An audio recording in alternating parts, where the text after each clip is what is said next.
Buongiorno, benvenuti alla TG Sicilia, le principali notizie. Nasce a Palermo un nuovo quartiere, il Marina Yachting, con al centro il molo trapezoidale, una passeggiata con piazza e fontana estesa per 45.000 metri quadrati, con tanto di negozi, ristoranti e alberghi. E a Catania rifiorisce dal degrado Piazzale Sciascia, un parco sul mare davanti a Piazza Europa con verde, giochi, attrezzature sportive e una suggestiva vista sul litorale roccioso. Non solo ponte, Salvini a Palermo annuncia i consistenti progetti di altre infrastrutture in Sicilia, budget da 40 miliardi, la Palermo-Catania-Messina, assicura il ministro, sarà finalmente un'autostrada. Al Borgo Vecchio di Palermo la mafia ostenta consenso, decine di mazzi di fiori per il boss defunto in risposta al divieto del questore di funerali pubblici. Un corteo per le Lesceri, gli studenti di Siracusa ricordano il parà ucciso in caserma 24 anni fa, una violenta esibizione di nonnismo, confermata in corte d'assise, che si voleva spacciare per suicidio. Oggi e domani le giornate FAI, il Fondo per l'Ambiente a Catania, aperta ai visitatori la Villa Liberty Cutore Recupero, con i suoi affascinanti affreschi. Calcio, il Catania fra presente e futuro alla vigilia del match con la Juve Stabia. Grella ai nostri microfoni, sappiamo quali responsabilità abbiamo, spiega il vicepresidente. Sfida delicata per il Messina con il Giuliano, i peloritani cercano il successo per rilanciarsi in classifica.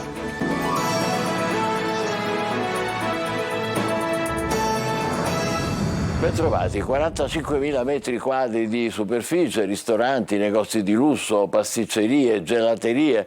Palermo si gode il nuovo molo trapezoidale inaugurato dal presidente Mattarella, la bellezza che vince sul degrado. Marco Gullà. Da molo trapezoidale a Palermo Marina Yachting. In molti l'hanno definito un nuovo quartiere di Palermo, uno spazio che congiunge la città al mare. Il nuovo molo, inaugurato ieri alla presenza del Presidente della Repubblica Sergio Mattarella e del Ministro delle Infrastrutture Matteo Salvini, è il bello che vince sul degrado che in questo momento regna su altre latitudini della città. Finalmente si parla di bellezza, diceva estasiato un cittadino palermitano mentre ammirava questo spettacolo di luci e acqua della fontana. Qui verrà dato il benvenuto ai passeggeri croceristi, ai passeggeri per le isole e ai dipartisti che raggiungeranno le coste dell'isola a bordo di grandi yacht.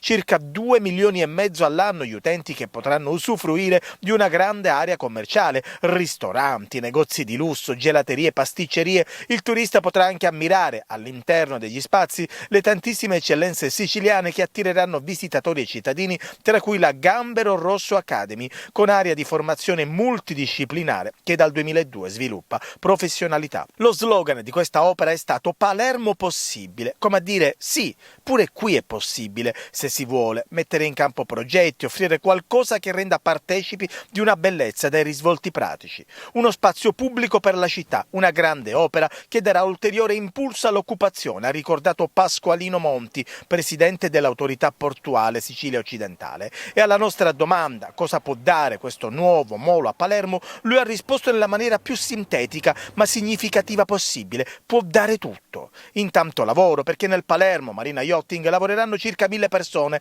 e poi c'è da sottolineare l'abbattimento finalmente della burocrazia che asfissia opere e progetti. Questo capolavoro è stato definito nel giro di 2 anni, pochissimi se si considera che in Sicilia per riparare una strada possono passare anche più di 10 anni. Che sia l'inizio di una rivoluzione per Palermo e la Sicilia, una rivoluzione che passa dal mare e che si spera possa dare una nuova immagine al territorio. E a Catania, da Piazza Sciascia fino al nodo dell'interramento della ferrovia sul lungomare, parte il primo passo verso la riqualificazione della città, grazie all'utilizzo delle risorse europee. Luca Ciliberti. Catania cambia volto, questa è la piazza Leonardo Sciascia, si trova a lungomare proprio sotto Piazza Europa. Nelle scorse ore è stata consegnata l'area riqualificata con i fondi del PON Metro, un parco sul mare, come vedete 2400 metri quadri di verde con giochi per bambini, un defibrillatore e tanti attrezzi sportivi, e questo è solo un primo passo. Tra poco più di 10 giorni, così come hanno anticipato il sindaco Enrico Trantino e l'assessore Sergio Parisi, il prossimo 28 ottobre verrà consegnata anche l'area riqualificata proprio qui sopra, Piazza Europa. Un volto nuovo che, grazie all'utilizzo delle risorse europee messe a sistema, sta facendo rinascere campi sportivi, piazzette e aree ricreative anche in periferia. Nelle ultime ore l'amministrazione comunale ha incontrato a Roma i vertici di Ferrovie dello Stato. All'ordine del giorno la definizione degli interventi per le opere di potenziamento infrastrutturale e di rigenerazione urbana delle aree ferroviarie nella città etnea che l'area metropolitana aspetta da decenni, partendo proprio da quella che tutti considerano una priorità, ovvero la restituzione del mare alla città con l'interramento della stazione Catania Centrale e il raddoppio del tracciato ferroviario tra Catania Centrale e Catania Quicella, e poi la rigenerazione delle aree immobiliari delle ex officine manutenzioni e grandi riparazioni che si trovano proprio qui a Piazza Europa. E ancora l'interramento della tratta Quicella Bicocca per eliminare le interferenze con l'aeroporto di Catania Fontana Rossa, al quale si lega anche lo snellimento del traffico in ingresso e in uscita dalla città con la realizzazione della terza corsia sulla tangenziale di Catania con le necessarie opere accessorie e complementari. Una visione di futuro certo affascinante, che però oggi è solo sulla carta e nei rendering dei computer. A Palermo il vice premier Salvini elenca i progetti di infrastrutture per la Sicilia, non solo il ponte ma anche ferrovie, autostrade e dighe, investimenti previsti per 40 miliardi. Manlio Viola. Non solo ponte sullo stretto, ma una lunga serie di opere che porteranno 65 miliardi di euro fra Sicilia e Calabria, 40 dei quali resteranno nell'isola per infrastrutture che le servono. Matteo Salvini ha snocciolato tutte le opere infrastrutturali che il suo ministero prevede. Un libro dei sogni o una speranza. L'occasione è stata l'inaugurazione del molo trapezoidale del porto di Palermo, quel marina yachting che cambia il volto del waterfront della città. Lunedì in Consiglio dei Ministri c'è il provvedimento sul ponte di Messina, per il quale Salvini assicura l'apertura dei cantieri nell'estate del 2024, ma non sarà una cattedrale nel deserto, assicura il ministro. Stiamo investendo più di 20 miliardi di euro per velocizzare le ferrovie e migliorare le autostrade in Sicilia, ed è finalmente in progettazione l'alta velocità fra Salerno e Reggio Calabria. Il ponte sullo stretto sarà un corridoio unico, non fra Messina e Reggio Calabria, ma fra Palermo, Roma, Milano, Berlino, Helsinki, ha detto il ministro. In particolare 17 miliardi affidati a RFI destinati alla Sicilia, 12 di quali destinati alla velocizzazione della tratta ferroviaria fra Palermo, Catania e Messina per rendere questa ferrovia finalmente all'altezza, ma altri 18 miliardi piovono su strade e autostrade siciliane. Per queste opere il presidente della regione Renato Schifani è stato nominato commissario, in particolare per la doppia autostrada Palermo-Catania e Palermo-Messina, che ha un tratto in comune, un'arteria che oggi non può essere definita un'autostrada, ha aggiunto Salvini, ma che lo diventerà con le opere previste. E poi mezzo miliardo per le dighe, fra cui il completamento dopo 40 anni della diga Pietrarossa, che entro il 2026 potrà fornire acqua all'agricoltura e non soltanto nel Catanese, nell'Ennese e a Caltanissetta. Ogni miliardo speso, dice Salvini, vale 17.000 posti di lavoro e crea un effetto moltiplicatore in economia di 3 volte e mezzo, e lui, il vice premier, è sicuro stavolta che le opere si faranno bene e nei tempi. La promessa di Mattarella: verrò presto a Ballarò. Il presidente, dopo l'invito di un'associazione, ha assicurato la sua visita al parroco del quartiere, e adesso chi si batte per la riqualificazione della zona attende il presidente. Marco Gullà.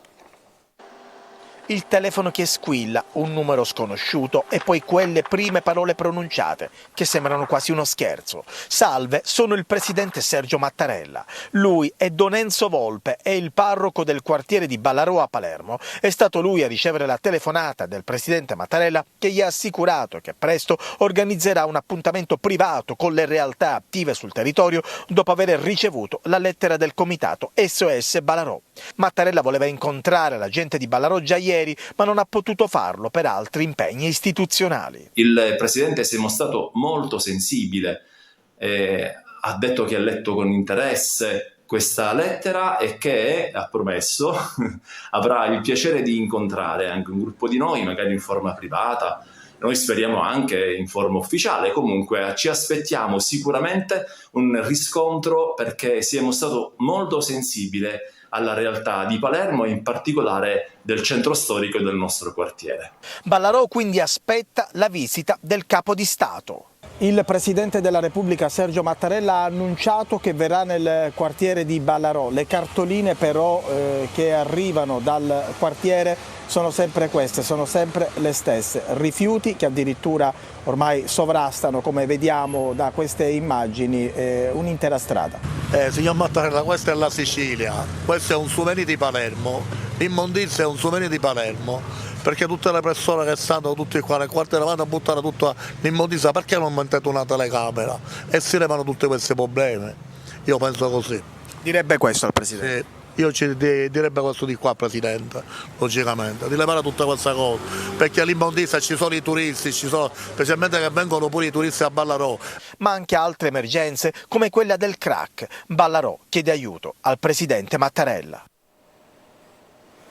Restiamo a Palermo, era soprannominato Diabolic, è morto a 62 anni e il suo quartiere, il Borgo Vecchio, stimolato ovviamente dalla volontà mafiosa di esibire ancora a consenso, ha reso omaggio a Franco Russo, coinvolto in varie inchieste di mafia e accusato di avere comandato la famiglia del borgo nei primi anni 2000, e quindi sono stati deposti diversi mazzi di fiori vicino all'abitazione di Russo, che è stato stroncato da un male incurabile, nonostante i divieti imposti dal questore Eto Calvino. Niente funerali pubblici, niente corteo per le vie del Rione, insomma una risposta mafiosa alle istituzioni. A Catania un quarantenne è stato arrestato dalla polizia per maltrattamenti in famiglia, minacce gravi e lesioni dopo la denuncia di vessazioni subite dalla ex compagna sofferente di alcune patologie e con un riconosciuto ritardo mentale, che l'uomo avrebbe sfruttato perché è percettrice di pensione di invalidità. A Porto Empedocle arrivate le salme di 5 migranti morti durante le traversate nel canale di Sicilia. Ce ne sono anche 2 piccole, bianche, sono tutte senza nome. Rimaste per un mese a Lampedusa, adesso potranno avere una degna sepoltura. Davide Sardo. Ancora bare sul molo di Porto Empedocle, le salme di 5 migranti, 4 delle quali vittime dei recenti ed ennesimi naufragi, hanno raggiunto il porto sul traghetto di linea partito da Lampedusa. Ci sono anche 2 piccole bare bianche, una accanto all'altra, una nata e morta sul barchino durante la traversata e un'altra di 5 mesi. Le altre bare per i corpi di 3 uomini che hanno perso la vita nel tentativo di arrivare in Sicilia. Tutti non hanno un nome. La prefettura di Agrigento ha cercato di rintracciare i familiari delle vittime, ma con poca fortuna. La bambina, di cui fra poco purtroppo benediremo la salma, è figlia di una minorenne. La minorenne è stata rintracciata, ma prima che potessimo invitarla è scappata dal centro di accoglienza dove si trovava. Stiamo parlando di una realtà umana di estrema difficoltà e quindi naturalmente non possiamo immaginare di applicare esattamente le categorie a cui siamo abituati, le categorie del lutto a cui siamo abituati.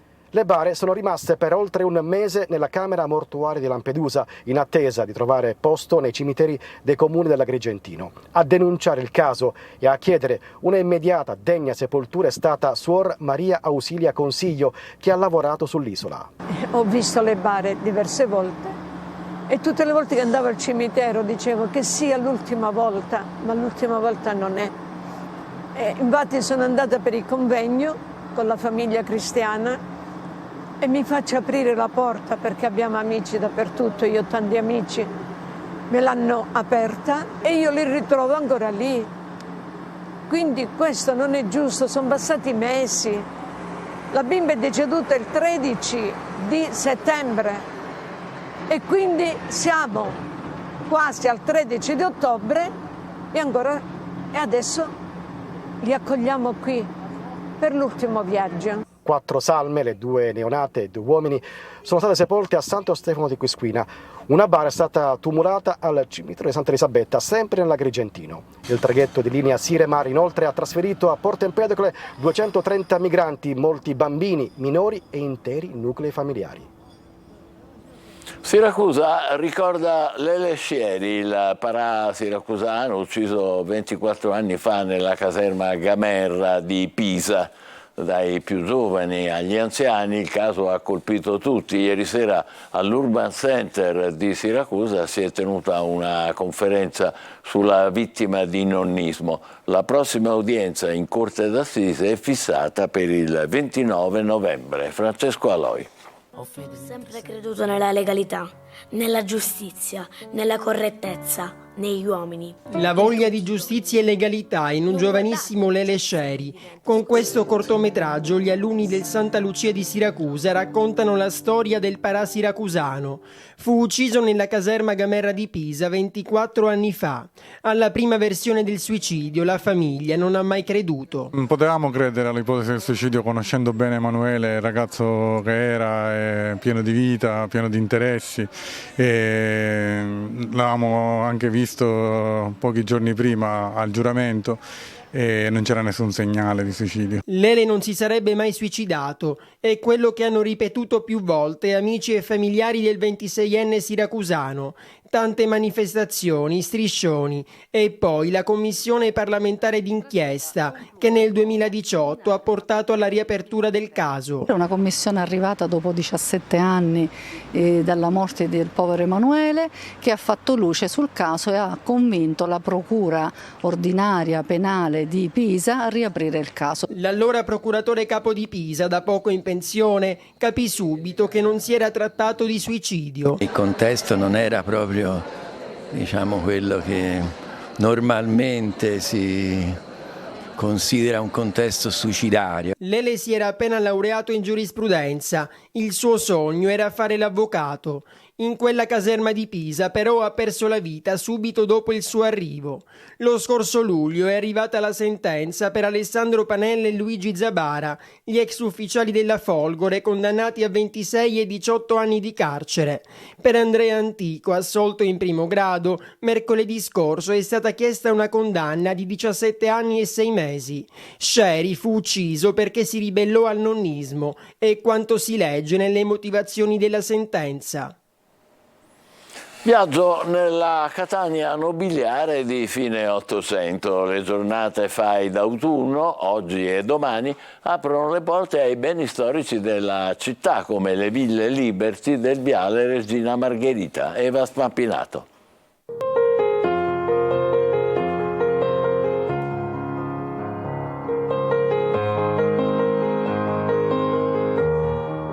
Questo è il vestibolo, sopra c'è la volta a crociera che ricorda un po' la cappella degli Scrovegni di Giotto ed è fatta interamente in lapislazzuli ed è originale. Viaggio nella Catania nobiliare di fine Ottocento, quando il centro della città erano i palazzi barocchi di via Etnea e via Plebiscito e quando la zona vicina alla Villa Bellini era ancora aperta campagna.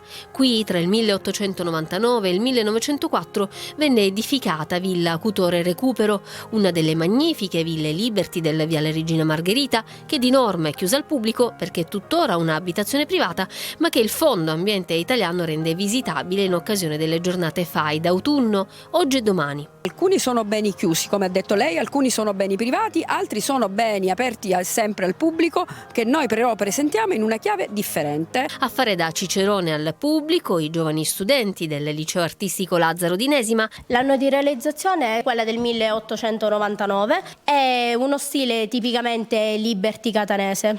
Ad aprire le porte di casa propria la baronessa Rosalba Cutore. La mia nonna paterna, Angelina Recupero di Eliminusa, lei comprò il terreno, questa era una vasta zona, uno dei più grandi orti dei frati cappuccini. Villa Cutore Recupero fu costruita in quello che era il nuovo quartiere salubre, ricco di giardini e di boschetti della città di Catania, che dopo l'unità d'Italia aveva conosciuto un rapido sviluppo economico, politico e sociale determinato da un aumento della produttività, dall'esportazione di arance, olio, vino e zolfo, grazie anche alla ferrovia. Questa zona attirò l'interesse della nobiltà e dell'alta borghesia. Vediamo anche un pianoforte, ma non è un pianoforte qualunque. No, non è un pianoforte qualunque perché è un pianoforte di vecchissima data ed è tutto in legno, è un pianoforte austriaco, un Illich.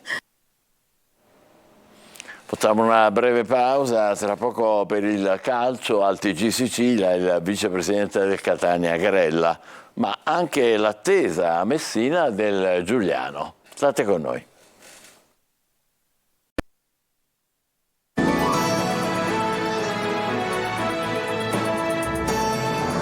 Riprendiamo con il calcio. Il Catania domani scende in campo in casa della Juve Stabia. Prima del match con la capolista ha parlato il vicepresidente Grella, che nel corso della trasmissione preview ha toccato vari punti, dal campo al futuro societario. Marco Carli. Il tempo che corre veloce per centrare i risultati che servono in campo e il tempo necessario per il raggiungimento degli obiettivi societari che non riguardano solo il campo. La vita come una clessidra, senza però farsi condizionare. È il centro del pensiero del vicepresidente del Catania Grella, espresso nel corso di preview. Si parte dall'attualità, dalla squadra e dagli obiettivi sportivi per l'anno in corso.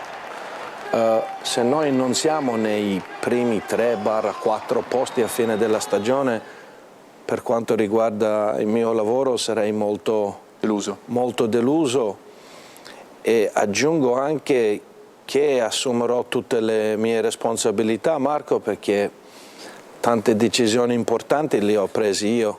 Grella parla poi della scelta di Tabiani. Anche in questo caso c'è il tempo di mezzo, quello che serve per proporre costantemente il calcio aggressivo che la dirigenza vuole. Coraggioso, la parola che mi viene subito in mente, con coraggio. Lavorare a Catania non è facile, non è per tutti. Lui sta lavorando benissimo. E poi il futuro che passa dal centro sportivo. Ci sono 3 zone diverse che il presidente sta valutando, non solo per quanto riguarda il centro in sé, ma per il livello di investimento con questo terreno che ha poi un valore per lui immobiliare. Il tempo va veloce per la squadra, attesa dal match con la prima della classe, senza Rocca e con Dubizka Serrizzo in più per dare alternative in attesa di altri ritorni da infortuni. Al Menti si incontrano una squadra, la Juve Stabia, che non ha mai subito gol in casa, e una che ha la porta inviolata in trasferta, il Catania. La sfida alla capolista è già cominciata. Seconda gara consecutiva al Franco Scoglio per il Messina, che domani pomeriggio ospita il Giuliano. Giallorossi alla ricerca di una vittoria dopo aver ottenuto un punto nelle ultime 2 giornate. Sergio Colossi. La doppia R del Messina, R come rimonte e rimpianti. Le rimonte quelle subite, ben 3 in 6 incontri, Audace Cerignola, Turris e mercoledì scorso nel recupero contro la Casertana. R come rimpianti, perché il Messina continua a lasciare per strada punti pesanti, almeno 4, per distrazioni fatali ed errori di gioventù. Anche per questo motivo nelle prossime ore arriverà un terzino sinistro esperto, di categoria, svincolato, indispensabile, a tal punto da aver convinto Sciotto. Ottobre non concede pause e dopo il sorriso a metà contro la squadra di Cangelosi si torna subito in campo. Ancora una campana dopo Sorrento e Casertana, ancora uno scontro diretto per la salvezza. Al Francoscoglio c'è il Giuliano, delusione di inizio stagione, prima del cambio tecnico tra 2 ex giallorossi, da Lello di Napoli a Valerio Bertotto.